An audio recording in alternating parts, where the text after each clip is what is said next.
Hello जी, आशा करती हूँ कि आप सभी बहुत अच्छे होंगे भई। सबसे पहले आप सभी को गुड मॉर्निंग और सॉरी भई ये 2-3 दिन से कोई वीडियो नहीं बना पाई थी। थोड़ा बहुत ज़्यादा बिज़ी शेड्यूल चल रहा था और इकोनॉमिक्स वाले बच्चों के बहुत ज़्यादा मैसेज आ रहे थे कि प्लीज़ मैम गाइड करें, डॉक्यूमेंट्स बताएँ, तो बहुत ज़्यादा मैसेज आ रहे थे। उससे पहले आप लोगों को एक खुशखबरी दे दूँ भई, मेरे बेटे का नीट का एग्ज़ाम क्रैक हो गया है। कल रिज़ल्ट आया है, तो आप सभी लोगों की दुआ की वजह से मुझे लगता है देखो बच्चे की मेहनत होती ही होती है, लेकिन उसमें है ना जब हम सारे मिल के दुआ करते हैं कि हाँ भई हो जाना चाहिए, तो दुआ में बहुत ज़्यादा असर होता है और पिछली बार भी बिल्कुल टच करके वापस आया था, क्योंकि पिछली बार क्या हुआ था रैंक तो ज़्यादा चली गई। नंबर अच्छे थे 647 नंबर थे और 647 नंबर पर रैंक हो गई भई 28,000 अबव थी। तो 28,200 250 के आसपास थी और 28,000 वाले का हो गया था, तो इसका रह गया था। अब की बार 13,732 रैंक आई है भई मेरे बेटे की, तो आराम से हरियाणा में ही मिल जाएगा। तो उसके लिए सबका तहे दिल से शुक्रिया भई जिसने मेरे बेटे के लिए दुआ की है। तो निराश नहीं होना चाहिए और पता है ये स्टेज ऐसी होती है जब हमें अपने से ज़्यादा अपने बच्चे के करियर की टेंशन हो जाती है भई, क्योंकि पिछली बार ड्रॉप दिलवाया था तो नहीं हुआ था और उसके बाद बच्चा इतना ज़्यादा टूट जाता है, पेपर इतना ज़्यादा टफ था, बहुत ज़्यादा। अब की बार जो हाईएस्ट मार्क्स थे वो एक बच्चे के हैं 686 नंबर, जबकि पिछली बार 720 पता नहीं कितने बच्चों के थे। तो आपको निराश नहीं होना है, चाहे आप खुद लड़ रहे हैं या आपके बच्चे लड़ रहे हैं, तो हौसला दे भई, नेवर गिव अप। जब आप लगातार मेहनत करेंगे तो उसका फल आपको ज़रूर मिलेगा। तो अगेन भई सबको थैंक यू बोलना चाहूँगी, क्योंकि मैं मेरा लाइफ़ का एक पड़ाव पहले पार कर चुकी थी। आज मेरे बेटे का एक पड़ाव पार हुआ है, तो उसके लिए सभी का तहे दिल से धन्यवाद। अब बात करते हैं भई इकोनॉमिक्स के जो कैंडिडेट हैं जिनका इंटरव्यू है 17 तारीख से इंटरव्यू होने स्टार्ट हो जाएँगे। तो उनको बोलना चाहूँगी जिनका 17 तारीख को इंटरव्यू है, फर्स्ट डे इंटरव्यू है, तो सबसे पहले आपको अपने डॉक्यूमेंट्स अच्छे से अरेंज करने हैं। आपके जो मेल है, मेल के ऊपर आपका इंटरव्यू लेटर आ गया होगा और उसमें भी आपको घबराने की बिल्कुल भी ज़रूरत नहीं है कि आपको किस तरीके के क्या डॉक्यूमेंट्स लेकर जाने हैं। जिसके ऊपर टिक लगा हुआ है ना, टिक लगा हुआ, इसका मतलब ये नहीं है कि भी आपको कुछ रिजेक्शन है या आपकी कमी है। वो आपके जो आपने फ़ाइल अपलोड की हुई है ना, वो धुंधली हैं। इसीलिए जिस पर टिक लगा हुआ है उसकी फ़ोटोकॉपी, मान लीजिए जैसे आपकी 10th 12th बीए एमए इन डीएमसी पर जो है आपका टिक लगा हुआ है, तो इन सब की आपको एक अलग सेट तैयार करवा लेना है। फ़ोटो और साइन के लगभग हर किसी के जो इंटरव्यू लेटर है सबके टिक मिलेगा, तो उसमें भी आपको घबराने की बिल्कुल भी ज़रूरत नहीं है। आप अपने साथ भई 6 पासपोर्ट साइज़ की फ़ोटो ले जाएँ, वहाँ से सिर्फ 1 या 2 फ़ोटो ही आपकी लेते हैं, लेकिन सेम जो आपने एप्लीकेशन फॉर्म में अप्लाई की हुई है ना, तो वो वाली वाली जो फ़ोटो है वो आप अपने साथ में ले जाना।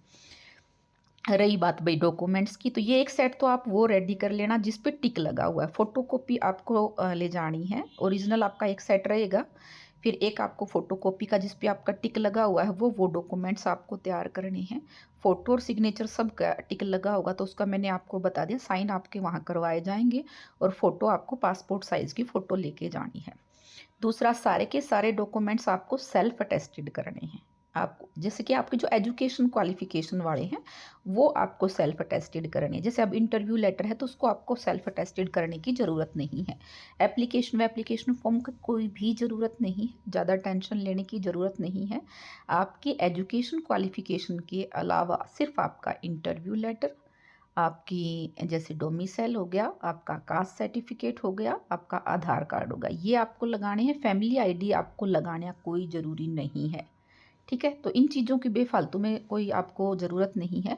दूसरा, मान लीजिए किसी के बहुत माइनर माइनर मिस्टेक्स हैं, किसी के नाम में गलती है, किसी के थोड़ी बहुत और कोई गलती है, तो उसके लिए आपको क्या करना है, एक ₹100 में एफ़िडेविट बन जाता है, वो बनवा लें और वो भी आपको तभी दिखाना है जब आपको वो बोल लें कि भी इसमें आपकी ये कमी है, तो आप अपना एफ़िडेविट दिखा दें, ठीक है? तो ये चीज़ें हैं सारी, डॉक्यूमेंट्स आपके मैंने बता दिए हैं। एक सेट आपको सिर्फ़ जिस पे आपके साइन टिक लगा हुआ है वो वाला तैयार कर लेना ताकि आपको उसमें से ना निकालना पड़े और एक पूरा प्रॉपर सेट आप अपने जितने भी डॉक्यूमेंट्स हैं उन सब का तैयार कर लें। तो ये तो था आपका वो। अब बात करते हैं इंटरव्यू की। तो इंटरव्यू के लिए आपको पहले नीचे गाइड किया जाएगा। जब आपकी नीचे डॉक्यूमेंट वेरिफिकेशन होगी तो आपको बताया जाएगा कि आपको क्या बताना है, क्या नहीं बताना। तो पर्सनल इन्फॉर्मेशन आपको, जैसे कि आपका नाम क्या है, आप कहाँ से बिलोंग करते हैं, आपने कौन सी यूनिवर्सिटी से डिग्री ली है, तो वो नहीं बताना। लेकिन आप ये बता सकते हैं कि भी आप अब क्या कर रहे हैं, आपने कौन से साल में क्या किया था, आपने क्या क्या किया हुआ है, ये सारी चीज़ें आप बेझिझक बता सकते हैं। काफ़ी बच्चों के मैसेज आते हैं कि मैम हमारा नेट क्वालिफाई है तो हमें बताना चाहिए या नहीं बताना चाहिए। वो आप पे डिपेंड करता है, अगर आप उस लेवल का, जैसे क्योंकि भाई देखो, अगर जब उन्हें ये मालूम होता है कि भी आपका नेट क्वालिफाई है तो वो और थोड़ा डीपली पूछते हैं। लेकिन अगर आप बता सकते हैं तो ज़रूर बताएं, क्योंकि ये आपकी एक अचीवमेंट है, आपने नेट क्वालिफाई किया हुआ है। दूसरा भाई, आपको जो भी आपको, जब पहली बात तो आप जैसे ही कमरे में एंटर करेंगे तो आपको नर्वसनेस होगी ही होगी। आप चाहे 50 इंटरव्यू दे के बैठे हैं तो भी एक बार वो फियर आता है, और सबको आता है, और एकदम से आप नर्वस होंगे। तो उसके लिए टेंशन लेने की ज़रूरत नहीं। जैसे ही आप कुर्सी पर वहाँ जाके उनके सामने बैठेंगे, धीरे धीरे आप अपने आप रिलैक्स होते जाएंगे, और वो बहुत फ्रेंडली माहौल रखते हैं। आपको बहुत अच्छे से आपके साथ कोऑपरेट करेंगे। जल्दबाजी आपको नहीं करनी है। वहाँ कोई रेल नहीं चल रही कि भी रेल छूट जाएगी तारी, ठीक है। तो जैसे जैसे, और दूसरी बात, ज़्यादा अंग्रेज पाकण की बिल्कुल भी ज़रूरत नहीं है, क्योंकि मैंने सुना है भाई, आजकल जो 10-10 5-5 हज़ार में जो इंटरव्यू की कोचिंग देने लग रहे हैं वो बोल रहे हैं कि हरियाणवी टच तो आना ही नहीं चाहिए। क्यों नहीं आना चाहिए भाई? किसने तुम्हें बेवकूफ़ बनाया है? क्यों बना रहे हैं बच्चों को बेवकूफ़? कौन कहता है हरियाणवी टच नहीं आएगा? क्यों भाई? लंदन जाके बच्चे पढ़ाने हैं। हम पिछली बार ऐसा हुआ था कि 2-3 बच्चों को इस चीज़ के लिए डाँटा गया था कि इंग्लिश टू इंग्लिश वो बोल रहे थे। तो उनको सिर्फ़ यही पूछा था कि आपको हिंदी नहीं आती है या आपको हरियाणवी नहीं आती है? क्योंकि आपको कोई जिंदल स्कूल में पढ़ाने नहीं जाना है। आपको गवर्नमेंट स्कूल, चाहे वो आपके शहरों में हो, चाहे वो आपके गाँव में हो, अगर आप वहाँ की लोकल लैंग्वेज आपको नहीं आती है तो आप बच्चे को कभी भी अच्छे से नहीं समझा सकते हो। हिंदी बोलो बहुत अच्छी बात है, इंग्लिश बोलो बहुत अच्छी बात है, लेकिन हरियाणवी आनी भी बहुत ज़्यादा ज़रूरी है। तो ये आप इस में तो बिल्कुल ही मत चलना कि आपको सारा इंग्लिश में इंटरव्यू देना है। ये बहुत गलत मिथ्या है भाई। ठीक है, इस चीज़ से बिल्कुल बाहर निकलना। जिस भी लैंग्वेज में आप अपनी बात को उनको समझा पाओ, आप वो लैंग्वेज यूज़ कर सकते हो। सबको पता है, मैंने पहले भी बताया था, मेरा पूरा का पूरा इंटरव्यू हरियाणवी में चला था। कोई चक्कर नहीं होता, आप जैसे हो वैसे बन के रहो भाई, ढोंग करने की ज़रूरत नहीं है। वहाँ आपका सब्जेक्ट नॉलेज टेस्ट नहीं हो रहा है, वो आपका हो चुका है। वहाँ आपकी पर्सनैलिटी देखी जा रही है कि आप कैसे तरीके की इंसान हो, कैसे आप बच्चों को हैंडल कर पाएंगे। ठीक है, तो एक तो पहले आपको बहुत आराम से जो आपसे क्वेश्चन पूछा गया है वो आपको सुनना है, फिर उसका बहुत आराम से आपको जवाब देना है। मतलब आप सोच समझ के जवाब दे सकते हैं। अब ये नहीं है भी एक ही क्वेश्चन ना तुम 2 मिनट लग सोची समझी जाओ, कदे कह दो आकर मैडम आपने कही थी, ठीक है। ऐसा भी बिल्कुल नहीं है, लेकिन थोड़ा सा सोच समझ के उसका जवाब दो। कोई पर्सन तुम्हें नहीं आ रहा है तो कह दो सॉरी मैम, सॉरी सर, मैं रिकॉल नहीं कर पा रहा हूँ। हो सकता है तुम्हें किसी क्वेश्चन का जानबूझ के वो गलत बोलेंगे, नहीं ये तो बिल्कुल गलत है, आपने गलत बोला है। तो वो ये देखना चाहेंगे कि भी आप हमारे अभी दूसरे के प्रेशर से आप अपना कॉन्फिडेंस कितना लो कर पाते हो, या आप अपने जवाब से कैसे पलट पाते हो। तो इस तरीके की चीज़ें भी वो आपसे पूछ सकते हैं। ऐसे साइकोलॉजिकल बेस्ड क्वेश्चन भी आपसे पूछ सकते हैं। कोई बच्चा शोर कर रहा है, कैसे हैंडल करेंगे? कोई बच्चा स्कूल नहीं आ रहा है या आपकी क्लास में दूसरे सब्जेक्ट का काम कर रहा है, तो आप मतलब इस तरीके की साइकोलॉजिकल चीज़ें पूछी जाती हैं। अपने आप को रिलैक्स रखें। थोड़ा सा हरियाणा का जो मंत्री हैं वो आपको पता होना चाहिए भी, एजुकेशन मिनिस्टर आपको सेंटर लेवल का भी, हरियाणा का भी, मतलब ये सारी चीज़ें जो बेसिक सी चीज़ें हैं, एजुकेशन रिलेटेड जो पॉलिसी हैं, एनईपी के बारे में थोड़ा बहुत आपको पता होना चाहिए। ये सारी चीज़ों का आपको ज्ञान होना चाहिए। और सबसे बड़ी बात, निडर होकर कॉन्फिडेंस के साथ सच्चे दिल से, बेईमानी मत दिखाना भाई, 1 मिनट में तुम्हें पकड़ लेंगे, ठीक है। तो जैसे हो वैसे बने रहना, और सिंपल सोबर कपड़े आपको डाल के जाने हैं। मेरी तरफ से भाई जिस जिसका इंटरव्यू है सभी को ऑल द बेस्ट, और आने के बाद ज़रूर बताना इंटरव्यू कैसा गया है। दूसरा, अब बात करते हैं भाई वैकेंसी की।